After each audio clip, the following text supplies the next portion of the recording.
আল্লাহর হাবিব বলেন, যে ব্যক্তি জুমার দিন সর্বপ্রথম মসজিদে আগমন করে তার আমলনামার মধ্যে একটি উষ্টি আল্লাহর রাস্তায় কোরবানি করলে, সাদাকা করলে যে সওয়াব হবে, ওই সওয়াব তার আমলনামায় লেখা হয়। আল্লাহর হাবিব বলেন, যে ব্যক্তি জুমার দিন দ্বিতীয় নাম্বার মসজিদে আগমন করবে, একটি বাকারা, একটি গাবি আল্লাহর রাস্তায় সাদাকা করলে যে সওয়াব হয়, আল্লাহ পাক ওই সওয়াব বান্দার আমলনামায় লিখে দেন। আল্লাহর হাবিব বলেন, যে ব্যক্তি তৃতীয় নাম্বার জুমার দিন মসজিদে আগমন করে তার আমলনামার মধ্যে একটি গানাম, একটি বকরি সাদাকা করলে যে সওয়াব হয়, আল্লাহ পাক ওই সওয়াব তার আমলনামায় দিয়ে দেয়। আল্লাহর হাবিব বলেন, যে ব্যক্তি চতুর্থ নাম্বার মসজিদে আগমন করবে তার আমলনামায় একটি দাজাজা, একটি মুরগি সাদাকা করলে যে সওয়াব হবে, ওই সওয়াব আল্লাহ পাক লিখে দেয়। আল্লাহর হাবিব বলেন, ইমাম সাহেব খুতবা দেওয়ার জন্য মিম্বারে আসীন হওয়ার আগ মুহূর্ত পর্যন্ত যারা আসবে তাদের আমলনামার মধ্যে ডিম সাদাকা করলে যে সওয়াব হয়, ওই সওয়াবটা লেখা হয়।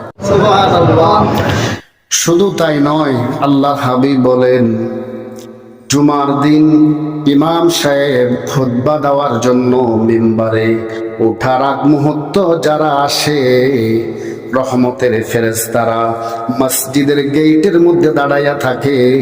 আল্লাহর যে বান্দা আসে তার নামটা খাতার মধ্যে লেখে। সুবহানাল্লাহ। তার নামটা খাতার মধ্যে লেখে, এই নামগুলো আল্লাহর দফতরে জমা দেয়, নবীজির দরবারে জমা দেয়।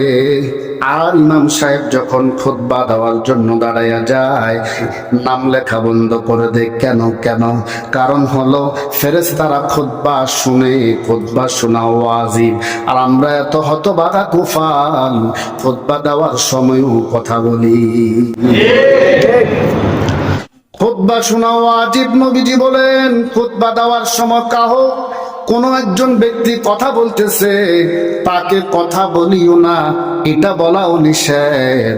অথচ আমরা কথা বলি। আমার প্রিয় ভাইরা রে, আজ থেকে আমরা নিয়ত করি খুতবা দেওয়ার সময় কোনো কথা বলবো না, ইনশাআল্লাহ। রহমতের ফেরেশতারা এখন আমাদের মসজিদের গেটে আছে, বিশ্বাস করেন তো? আমাদের নাম লিখতেছে।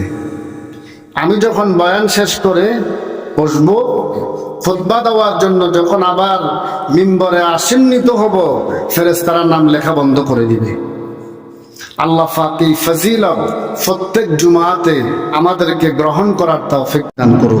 আমিন।